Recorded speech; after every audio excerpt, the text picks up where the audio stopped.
Let's just start with the meeting. Here they are. They've done repeated 75 basis point rate hikes. Inflation really hasn't budged much. Markets and even some Fed officials seem to be saying, hey, we've been pretty aggressive. We can at least slow down the pace. Do you agree with that? I think it's premature. I think it's premature to look for the other side at this stage.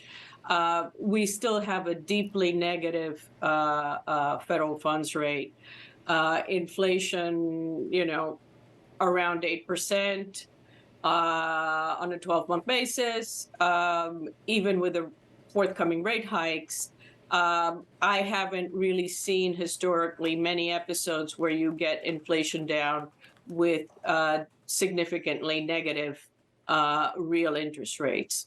Put this in context for us, just how negative rates are now. In other words, in the sense of the funds rate still being below the inflation rate, not above it, the real rate that is. So this is a very extreme time, even among extreme times. Indeed. Look, the era of low for long that we've had since the global financial crisis is extremely unusual historically.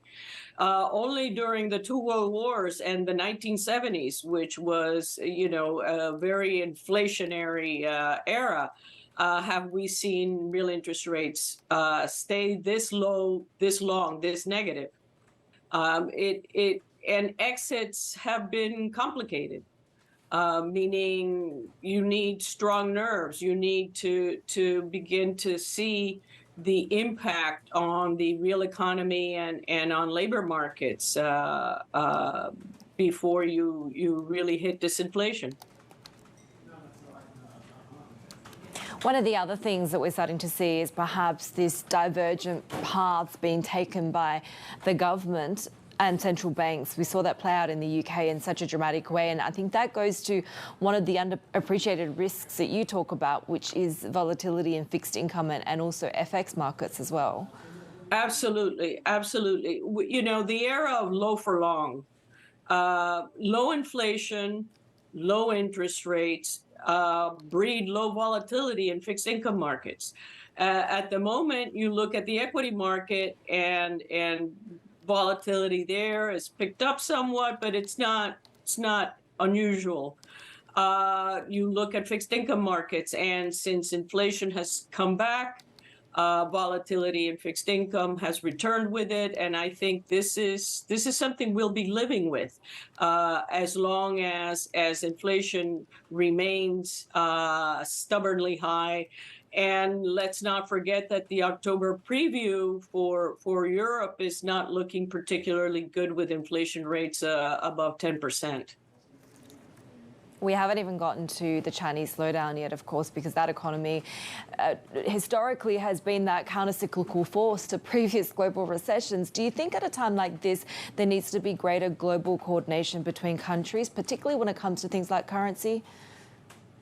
Look, global coordination would benefit on many fronts, but we are seeing a rise in geopolitical tensions that are quite evident. They were evident before the Russia-Ukraine war. They're more evident now.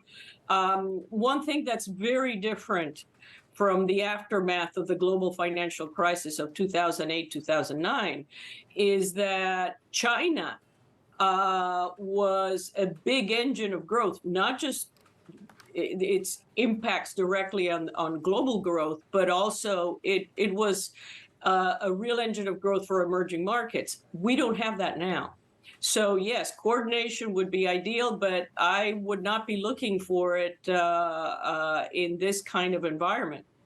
Carmen, we're already hearing some top government officials, Sherrod Brown, for example, leading Democrats, saying that the Fed should slow down.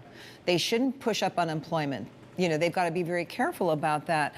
Is that what we're going to be seeing more and more of now? And are you concerned that the Fed may give way to that and say, ooh, better ease up and not be too tough on inflation?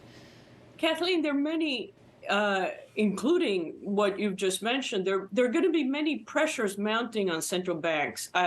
Let's not forget that in the U.S. and the advanced economies, debt levels, public debt levels are also at historic highs. So no one in government really can embrace the idea of the effects of higher interest rates slowing the economy, adding to debt servicing costs. So the pressures are likely to increase on that dimension. But there's also going to be pressures on central banks coming from concerns about financial fragility. We've seen that recently in the UK. In the Eurozone, there's going to be pressures as to what happens with widening spreads between, say, Italian debt and the quantitative easing measures of the last 15 years have played a big role stabilizing those spreads as well. So there's going to be pressures on central banks on several fronts to either slow down or perhaps reverse the